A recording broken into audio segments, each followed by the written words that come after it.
నమస్తే, welcome to our channel. నేను anchor సిరి. ప్రస్తుతం మనతో పాటు ఉన్నారు ప్రముఖ ఆధ్యాత్మికవేత్త, జ్యోతిష పండితులు నానాజీ పట్నాయక్ గారు. గురుగారితో మాట్లాడదాం. గురుగారు నమస్కారం. శ్రీమాత్రే నమః.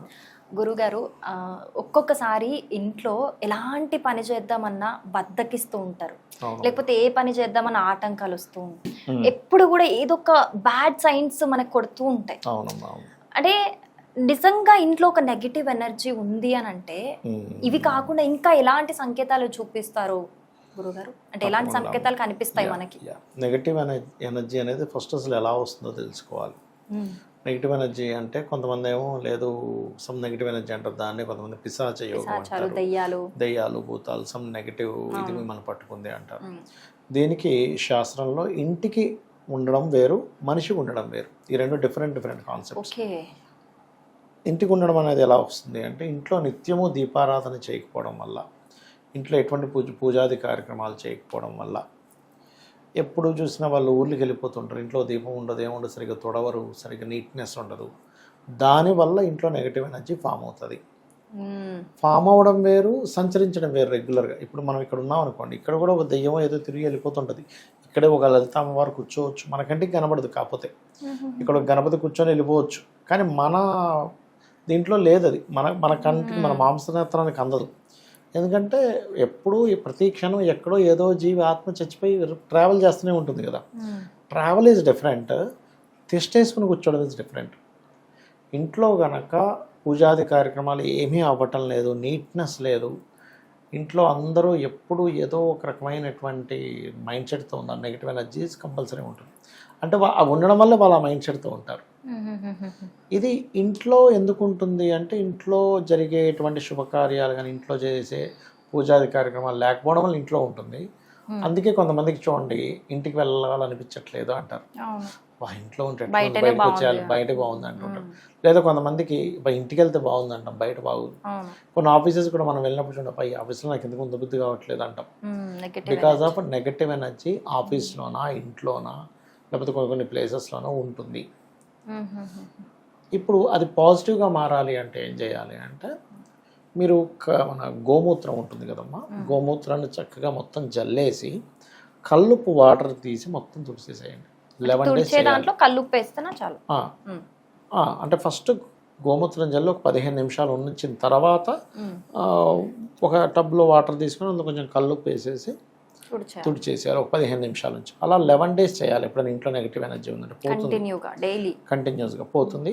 నిత్యం ఆ 11 days తుడిచిన తర్వాత సాంబ్రాన్ వేయాలి. అది కూడా లలిత కానీ లేకపోతే మన చండీ పారాయణం కానీ అట్లాంటివి ప్లే చేసి యూట్యూబ్లో ప్లే చేసుకొని మొత్తం ఇంటి నిండా ఇచ్చేస్తే 11 days అట్లా చేస్తే 100% నెగిటివ్ ఎనర్జీ పోతుంది ఇంట్లో నుంచి.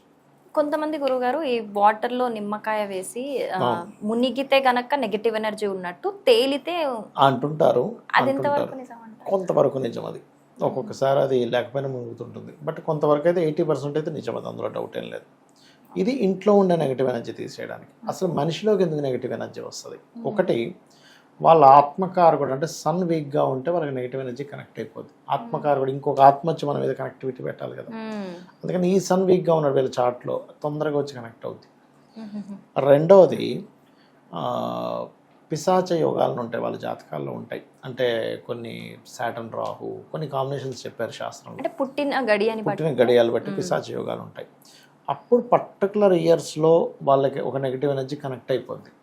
అయినప్పటి నుంచి అతను లైఫ్ స్టైల్ ఎలా మార్పు వస్తుంది అంటే, స్త్రీ అయినా పురుషుడైనా అప్పటి వరకు ఎంతో యాక్టివ్గా ఉండేవాళ్ళు, దేని మీద ఇంట్రెస్ట్ లేనట్టుగా తినడం, పడుకోవడం, ఏదో సినిమాలు చూడడం, రాత్రంతా తెలివేసి ఉండడం, లేకపోతే ఒక రకంగా ప్రవర్తించడం, వాళ్ళ తత్వంలో మార్పు వచ్చేస్తుంది. అంటే రెక్లెస్గా ఉండడం, డిసిప్లైన్ ఉండదు, ఏముండదు. ఇంట్లో వాళ్ళకి అర్థం కదా, మొన్నటి వరకు బాగా చదివేవాడండి, మా అబ్బాయి ఇట్లా తయారైందని వాళ్ళ మదర్ ఇబ్బంది పడుతూ ఉంటుంది. వాళ్ళ ఫాదర్కి ఎదురు చెప్తుంటాడు, మదర్కి ఎదురు చెప్తుంటాడు, ఇష్టం వచ్చిన తిరుగుతుంటాడు, డ్రింకింగ్ హ్యాబిట్స్, రకరకాల హ్యాబిట్స్ అలవాటు అవుతాయి, సిగరెట్లు తాగుతుంటారు. అంటే అది వాళ్ళ లోపల ఉండే ఎనర్జీ వాళ్ళని అట్లా తయారు చేస్తుంటుంది. అసలు చూసే వాళ్ళకి అర్థం కాదరే, మొన్న ఇంటర్ చదివినప్పుడు మంచి పిల్లవాడు ఇట్లా అయిపోయింది, అంటే ఫ్రెండ్స్తో అయిపోయాడా, మరి ఫ్రెండ్స్ అలాంటి వాళ్ళు ఏం పెద్దగా ఏం కాదు, అంత ఘోరంగా తాగేవాళ్ళు ఏం కాదు, ఘోరంగా సిగరెట్లు తాగేవారు కాదు, ఇట్లా ఎందుకు అయ్యాడు అర్థం కాదు, పిచ్చెక్కుతుంది. అప్పుడు వాళ్ళ పర్సనల్ చార్ట్లో ఏ గ్రహాల ద్వారా పిశాచ యోగం ఏర్పడిందో చూసి దానికి దానం ఇవ్వాలి. ఆ గ్రహాలకు సంబంధించి దానం ఇచ్చుకుంటే ఇంట్లో కొంచెం రెగ్యులర్గా పిల్లవాడిని టెంపుల్స్కి తీసుకెళ్ళడము, ఏదైనా క్షేత్రానికి వెళ్ళి రావడము. సర్వసాధారణంగా ఒకప్పుడు పాతకాలంలో ఏం చేసేవారంటే ఇలా ఉందన్నప్పుడు క్షేత్రానికి పోయి అంటారు ఏదైనా అనేవారు. ఎందుకు అంటే క్షేత్రానికి కొన్ని కిలోమీటర్స్ వరకు ఎటువంటి పిశాచం ఎంటర్ అవ్వదు. ఎందుకు క్షేత్రానికి వెళ్ళమంటారంటే వీడిని వదిలేస్తుంది, బాబాయ్ నేను రానా క్షేత్రానికి అని ఆ పిశాచం. అప్పుడు ఈ మనిషి వెళ్తాడు కదా, కొన్ని వీళ్ళకి బలంగా పిశాచ యోగాలు అంటే అక్కడే బయట టెంపుల్కి వెళ్ళినా సరే బయట ఉంటుంది, అది బయట ఉండి రాగానే మళ్ళీ పట్టుకుంటుంది. మరి అప్పుడెలా?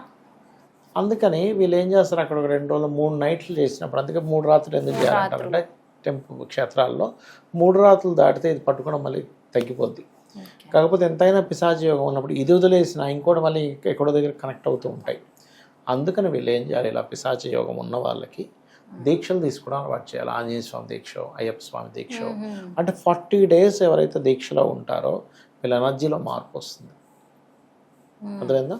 అట్లా చేయడము, లేకపోతే రెగ్యులర్గా హనుమాన్ చాలీసా చదవడము, ఏదైనా ఒక ఇప్పుడు లేదంటే మాకు ఎప్పటికప్పుడే పట్టుకుంటుంది అంటే లలితా సహస్రనామాల్లో ఒక నామం ఉంది, ఓం పంచ ప్రేతాసనాసీన పంచబ్రహ్మస్వరూపిణి చిన్మయీ పరమానంద విజ్ఞాన గణరూపిణి.